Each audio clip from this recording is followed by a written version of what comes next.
हालांकि थर्ड या fourth largest producer है दूध का दुनिया में, लेकिन उसके बावजूद भी हम ये अडल्ट्रेशन के इश्यूज फेस कर रहे हैं जिसकी डिफरेंट डायमेंशंस हैं। और मैंने इसी में पीएचडी किया और मेरे 4 कंपोनेंट्स थे, बल्कि दूध के अलावा इसमें गोश्त पे भी थी ये रिसर्च, मीट पे भी, जिसमें मीट की तीनों कैटेगरीज को जो पाकिस्तान में इस्तेमाल होती हैं, बीफ, मटन और चिकन, उनको अलग अलग, और योगर्ट जी, और योगर्ट ओबियसली।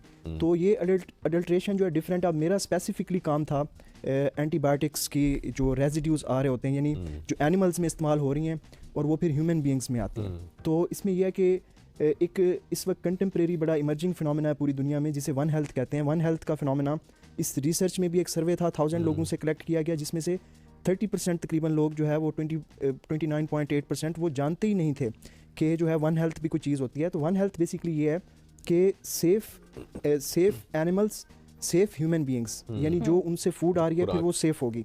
तो सेफ इन्वायरमेंट यानी सेफ प्लेनेट। तो ये बेसिकली ट्राइएड है, यानी ह्यूमंस, एनिमल्स और इन्वायरमेंट का, कि ये तीनों सेफ होंगे तो फिर वन हेल्थ अश्योर हो पाएगी। हाँ, ये आपने बहुत अच्छी बात की, क्योंकि एनिमल्स को एनवायरनमेंट भी सेफ नहीं मिलता है। जी। हाँ। और इसमें फिर एनिमल वेलफेयर के इश्यूज भी हैं, जो उनमें एंटीबायोटिक्स यूज़ होती हैं, क्योंकि पाकिस्तान में कोई वेटनरी के हवाले से लेजिस्लेशन नहीं है, और उस पर भी मेरा एक रिसर्च पेपर पब्लिश हुआ है। और मेरा थीसिस फॉरेन वैल्यूएशन के लिए US 2 फॉरेनर्स के पास जाता है, इसी तरह रिसर्च पेपर भी पीयर रिव्यूड होते हैं। तो उसमें कमेंट्स ये आए थे कि it's novel and ground breaking work in the field of clinical medicine in Pakistan. तो ये बेसिकली अब इसी काम को फिर एक्सटेंड किया university of veterinary and animal sciences Lahore ने। एक और रिसर्च रिपोर्ट आई थी जो कुछ मेन स्ट्रीम मीडिया में आई थी, जिसमें 54% का कहा गया। अब ये एक रीसेंट रिपोर्ट जो आई है, ये मेरे ही काम को एक्सटेंड किया गया, यूनिवर्सिटी UVS ने एक्सटेंड किया है, क्योंकि मेरी यूनिवर्सिटी वही थी। तो उसमें अब ये चीज़ सामने आई है कि 92%, लेकिन 92% में और काफ़ी सारे फैक्टर्स हैं।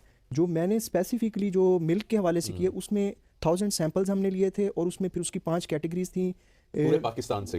नहीं, हमने उसमें स्पेसिफाइड था लाहौर डिस्ट्रिक्ट, क्योंकि दैट इज़ मेट्रोपॉलिटन सिटी। तो फिर बाद में इसको एक्सपैंड किया गया और इसको एज ए प्रोजेक्ट पूरे पाकिस्तान में सर्वे स्टडी की गई। ये जो रिपोर्ट है, sorry to cut you out, ये बेसिकली लाहौर एरिया की रिपोर्ट है? नहीं, वो ओवरऑल वो बता रहे हैं। ओवरऑल फिर उसी काम को एक्सटेंड किया गया। वो जो 54% जी, जो मैंने फर्स्ट प्रपोजल या है। सिनॉप्सिस दिया पीएचडी के लिए, तो फिर मेरे काम को यूनिवर्सिटी ने इतना, यानी बाहर से भी कमेंट्स आए, US से भी कमेंट्स आए। और वो जो आप बता रहे थे कि 1000 सैंपल्स लिए, वो फिर आपकी बात कर दी। जी, तो वो मैंने उसमें फिर 1000 सैंपल्स लिए, 200 फ्रॉम ईच कैटेगरी थे। और मैं स्पेसिफिकली एक फैक्टर देख रहा था, बाकी अडल्ट्रेशंस नहीं, कि इसमें एंटीबायोटिक रेजिड्यूज आ रहे हैं या नहीं आ रहे। तो उसमें ये था कि फिर हमने पहले स्टेप पे उसको स्ट्रिप टेस्ट किया, जो पॉजिटिव थे उनको अलहदा किया, फिर उनमें से उनको फिर हमने फर्दर एक बड़ी, यानी उसको